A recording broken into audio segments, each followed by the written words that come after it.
Welcome everyone to a casted game for Age of Empires 4, and today spawning in the northwest corner of the map, playing in blue, we've got 3DB playing as the Delhi Sultanate, and his opponent in the south playing in red, we have got puppypaw playing as the ayyubids. Welcome everyone to Basin. That's the map for today. Great map actually. Haven't seen it for a while, but we used to see it in EGC TV's tournaments, and excited to see it once again. The ayyubids versus the Delhi Sultanate. Really interesting matchup in Age of Empires 4. I gotta say though, you know, a lot of the older civilizations, the Mongols, the Delhi, they've been struggling these days. And I think a lot of it comes down to the new civs being really versatile, being pretty strong in most of the ages you can think of. The ayyubids versus Delhi, I mean, the Delhi, they're incredibly strong in the feudal age. It's something they obviously focus on a lot with the sanctity upgrade they get, allowing the scholars to get the sacred sites in the feudal age. The big issue, though, for this civilization, the Delhi up against the ayyubids, is that Delhi, they can get going pretty fast, especially with efficient production, being able to double produce from their production buildings. Not so much double produce, but produce twice as fast. The ayyubids, on the other hand, when I think about extended feudal ages, which the Delhi Sultanate like to achieve, a lot of civilizations, you kind of think about what can they do for you in the background? What are their kind of economy bonuses? What do they get? The ayyubids, with the Golden Age Tier 1, they do get an extra 10% gathering rate for the villagers. That can be incredibly powerful, especially in extended stages of feudal age. Bear in mind as well that, they do get, well, depending on what upgrades they go for in terms of the next stage, they could go for the military wing, get some desert raiders every few minutes, maybe even get the growth upgrade to get extra villagers. We'll have to see what it decides to do. Either way, the Delhi Sultanate, in terms of eco upgrades, there's not that much to write home about. They do get free tech upgrades, to be fair, which is pretty helpful, but it's like a one-off thing, right? There's a one-off cost attributed to it, and then that's kind of it. The main power for the Delhi will be getting onto the map and getting the sacred sites, and we shall see how 3DB achieves that. I mean, we'll be able to have access to possibly the Tower of Victory as well. A great landmark for the Delhi, which has actually increased the attack speed of their infantry. I wonder if he's going to choose that landmark today. 3DB, I think one of those players that more or less started the trend of playing Tower of Victory. I think he was probably one of the first few players who would really prioritize that landmark, and that is indeed going to be the case. It will be the Tower of Victory today, giving an extra 20% attack speed.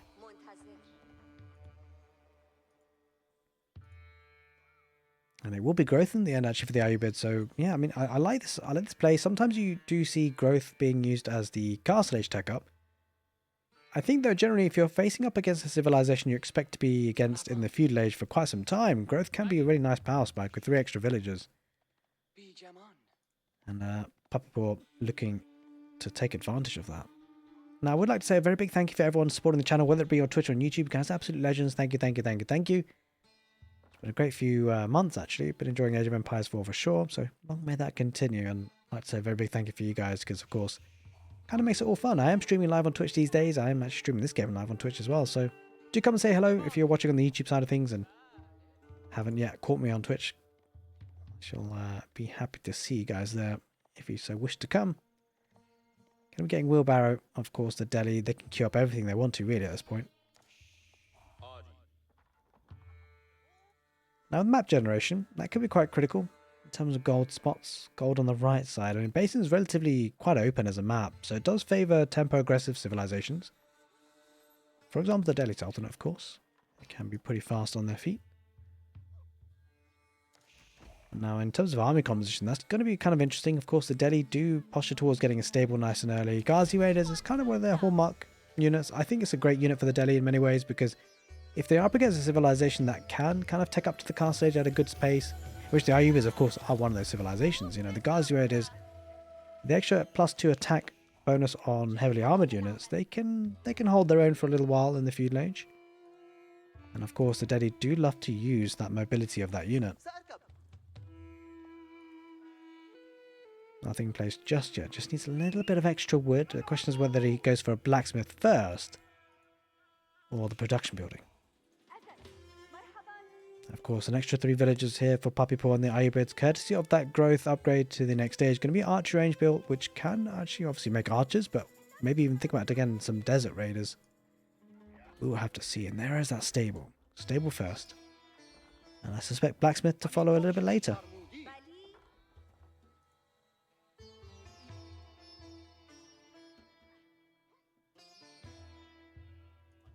I gotta say, I actually love the music for the Delhi Sultanate. It's so good. The audio in Age of Empires 4 has been done so well. In fact, let me know in the comment section below, guys. What's your favourite music? Or which is your favourite civilization's music? I think the Byzantines is quite popular as well. I think, to be fair, all of them are very good. Hard to think of one that's not good. Let's put it that way. Delhi adding in an archery range as well. There's the first Ghazi raider on the field. Now, it does take a little bit longer to get onto the field in terms of gathering the sacred sites for the Delhi when they do open Tower Victory, but this will allow them to get some map control nice and early. The ayyubids have got a couple of horsemen of their own. Going to protect the gold vein with a couple of villages with an outpost. I think generally this is such a nice play because, I mean, it's not a huge amount of investment, but it keeps it safe, especially with the Ghazi raiders always looming, and the threat of them is very real.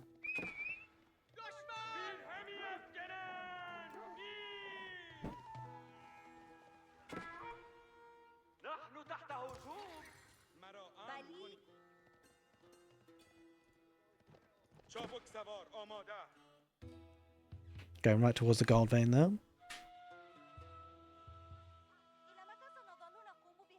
So you can see the Ghazi raiders definitely have something on their mind, but we'll be running into the outpost, so something that the ayyubids should be okay to deal with. Ghazi raiders going on the berries. Shouldn't be able to, I don't think he, does he get a village out of this? I don't think so. I think there's enough here to deal with this for puppypaw. Oh, might get a village actually, there's one very weak. 2 HP, should be able to get the last hit. Does get it in the end, and Ghazi raiders then ride on out. Nice dive there for the Delhi. You can see the barracks being supervised. The 1 out of 1 means the scholar is inside. Makes a lot of sense as well. Going up against the horsemen and desert raiders, if they can gap close with the spearmen, could be really powerful for the Delhi. I think it's only a matter of time before those scholars start to pop out.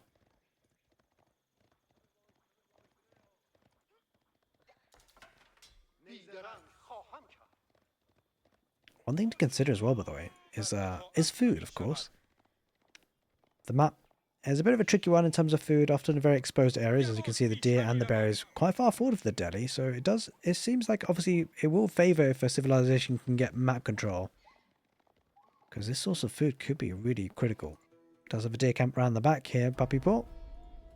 And there's the first sacred site looking to be taken, but puppypaw, he's aware of the situation, and VDB going to try and save the scholar. Whether he'll manage it or not, I'm not so sure. I'd probably be okay. The Ghazi raiders pushing that away. And the Delhi slowly going to have to build their way out. Now bear in mind the benefit of having the Desert Raider does have access to Camel on ease, so it's going to be an extra, well, reduce damage output from the Ghazi raiders by 20%. It's definitely great to have a Desert Raider like this. He's taking the fight. Does lose one of the Ghazi raiders. There's a spearman involved though, so the Delhi will win that fight if he takes it. And, well, ayyubid's not taking that fight just yet. Backing off back home. Does have a decent number of archers and plenty of food in the bank, I gotta say. It looks like almost the ayyubid's thinking about Castle Age at some point. There's the first sacred site. Going to be gathering a good amount of gold for the Delhi.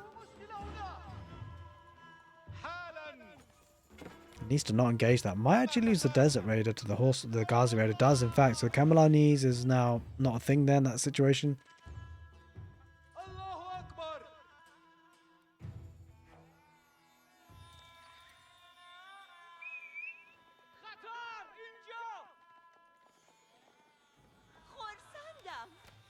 Adding another archer range, so B definitely playing the heavy village.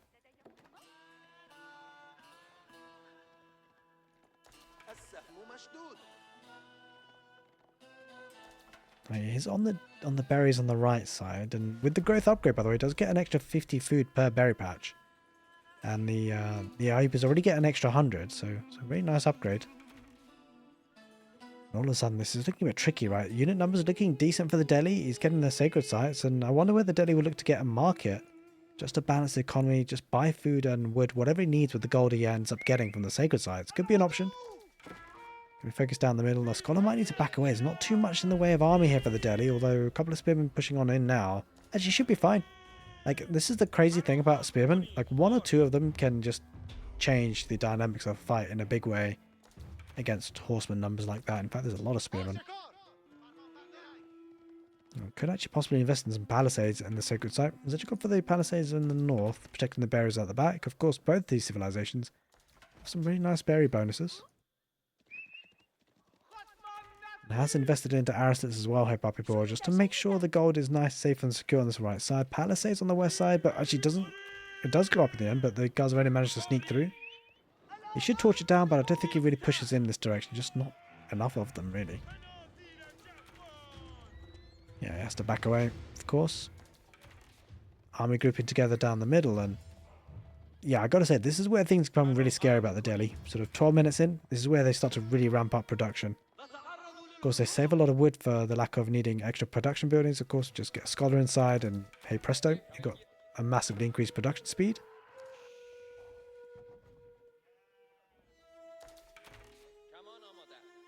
And you can see the gold trickling in. Bear in mind, the Delhi don't have to spend the gold on any upgrades. All the upgrades are free.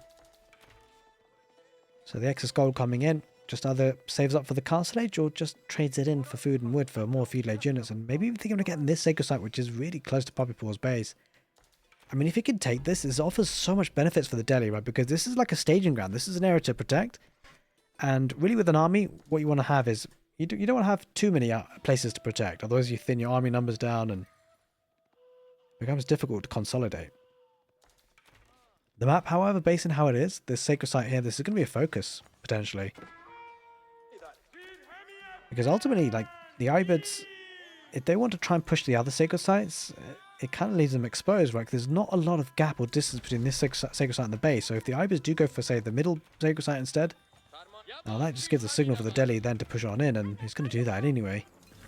Going to torch down the outpost. It is the castle age for puppypaw. In fact, the observer bug meant that I missed out what wing he went with, but it was the military wing in the end, so it does get some desert raiders out for free, and we'll get some more over time as time goes on. But that tech up is expensive, right? But look at the economy for the ayyubids. It's looking pretty decent, especially with the Golden Age Tier 1 already in play. Extra 10% gather rate. A lot of villagers idle there for puppypaw. This is problematic. Actually, Delhi should get some really good kills. He's got a lot of army. He's idling a lot of the economy. Not enough army for puppypaw. He teched up to the next stage and he's being made to pay the price. There's 15 villagers garrisoned inside, and oh my god, this is decimation. The ayyubid's really struggling. He doesn't have the military numbers. Villagers on woodline, they're going to have to back away. He does have wheelbarrow, so he should be able to get that out there in time. But 51 minutes to 3, and B, he dove in at the perfect time. Has iron under mesh as well. Spearman going to poke and prod at the villagers on the woodline. This is not looking too great for the ayyubids. Does have a couple of these camel lancers, but with only 2 of them, I'm not so sure. And it's caused a lot of idle time for so long. Nice play by B. And it's denying gold, right? So this is a concern because, I mean, ultimately, without gold, the castle for the ayyubids is pretty pointless. It needs to be able to afford the premium units. This is a great play by the Delhi. He's got full map control. And so now he can take the deer camp and berries as he wishes. And he's doing just that. On the back, on the other hand, puppypaw and the deer camp here on the south, not being able to take it. 4 camel lancers might be able to actually stabilize now. It doesn't seem like he's got a lot, but what he does have are premium units. Oh, archers trying to dive in. Maybe he looks to try and trade this actually. He might look to just try and snap as many villages as possible. Ultimately, the camel lancers will always charge this down, and there's a... yeah, he's not going to do too much damage. Does have steel arrow. In fact, he might be able to keep some of them safe. There's 1 spearman, but if that's sniped out by the ayyubids, that makes things a little bit more tricky for the B. He continues to put some pressure on, and... 3 sacred... you know what? This is kind of crazy, right? But you might not ever have to actually take up to the next stage if you get some palisade walls around the sacred sites. Maybe a sacred site victory could be on the cards. We'll have to see how he plays this one out. He's definitely pumping units and doesn't show any signs of itching towards that castle age. And I like it actually, because bear in mind the ayyubids don't have a single barracks. And that's really important because all of the units that the ayyubids have access to, they can be countered. Sure, the Delhi are an age behind, so it'd be feudal age versions versus, you know, castle age versions, but you know, spearman still does a decent amount of damage to these camel lancers. One thing you have to consider though, the veteran archers will do decent damage against the Ghazi raiders, even though, you know, if it's feudal age archers, they wouldn't do so much. He might take this fight. He's got good numbers, and he keeps on trickling in units in. A decent fight back turn 2 on the west side. Camelot has baited a little bit, didn't quite engage. He's a bit concerned about the spearman numbers, I suspect. Spearman numbers aren't that massive, though, I've got to say. So if people can narrow them down and target them, that could be problematic. There's actually a couple of red dots and blue dots on the right side. But we'll take a look at this fight first, because I think this is a great fight for B. I think he wins it. I mean, those Camelots, they're premium units, but it did have a couple of spearmen, or the spearman numbers not that great anymore, and mostly Archer. I think it's a cleanup. I mean, he tried to do as much as he possibly could, but the Camelots, they survived for quite a bit of time. He's just going to trade off here, B, with the Archers. On the right side, he's still raiding quite heavily. Still has a good military lead, and this is looking good. 6 minutes on the clock still remains. Does have a mosque, so maybe he could pick up some of those relics with the dervishes. If he can, it's just being kind of suffocated at this point by B's archers. But I gotta say, you know, the Field Age army now not really holding their own up against the Castle Age teched up units from the ayyubids. They lost quite a few military units there. B having to back away for now.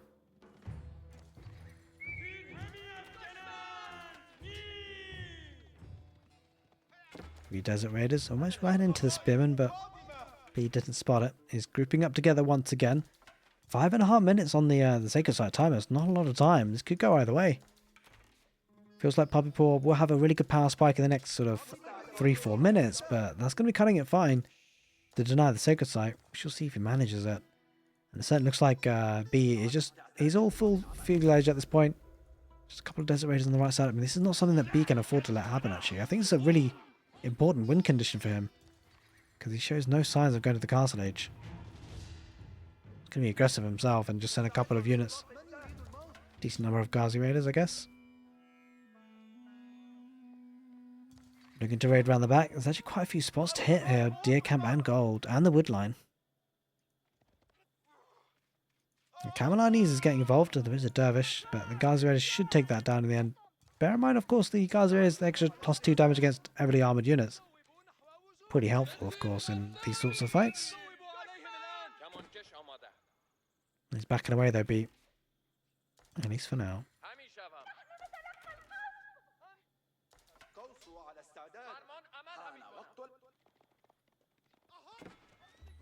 Oh, Archer's engaging. If we can take out the Spearman numbers, that would be a good trade. Ghazi Raiders just diving on top of this a little bit. Under 5 minutes on the Sacred Site timer. Time is ticking.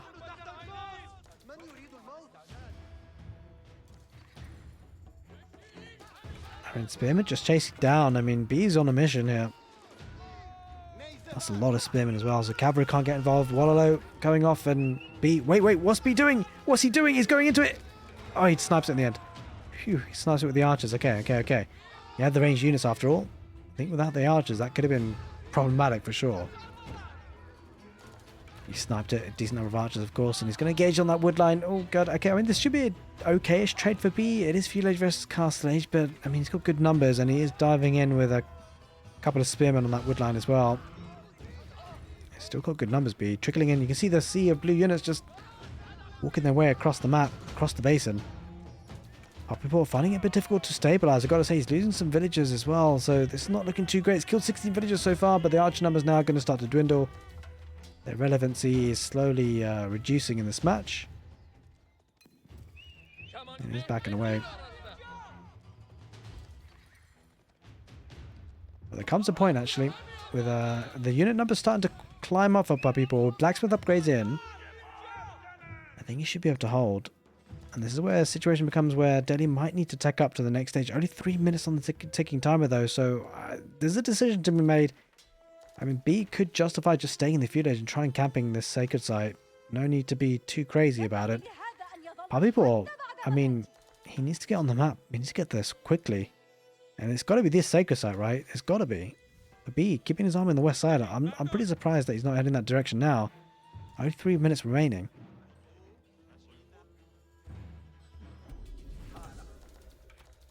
Looking to decap the Sacred Site. B is heading that direction now, though, as we speak.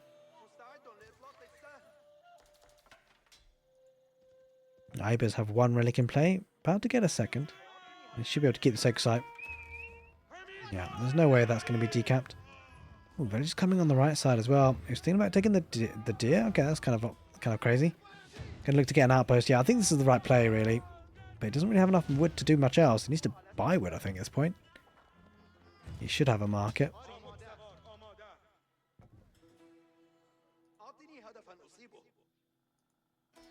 He's cutting it fine for puppypaw. Only 2.5 minutes remain. Always going to get the second shot on the west side. That's kind of smart, but doesn't have anything there. WOLOLO going off. Wait. What is he doing? He's looking away. Oh my god, he's giving away his army. He's giving away the Ghazi Raiders. Giving away the Spearmen. That's massive. puppypaw getting a huge WOLOLO. I can't believe he did that. He dove in. He thought confidently he could take it out, but didn't have the archers like he did last time. Archers coming from the south side. puppypaw diving right on top of this. This is Castle Age versus Feudal Age units. And, oh god, B just lost his army, didn't he? Massively to that WOLOLO. A huge WOLOLO. Probably one of the best we've seen in Age of Empires for a very long time. And despite the outpost having arrows, I don't think he can hold on. This is over. I mean, just, he lost that army, and that's the army he needed. There was only 2 minutes on that sacred site timer. There is an outpost. Does have arrow slits. Trying to get the upgrade to stabilize it and make it, a bit more tanky, but he's losing his army. B, down to 34 military, and he lost his army to the WOLOLO. That will seal the deal. The WOLOLO decided the game. 3DB threw away in a blink of an eye, just looked away for a second, and puppypaw takes the game on basin.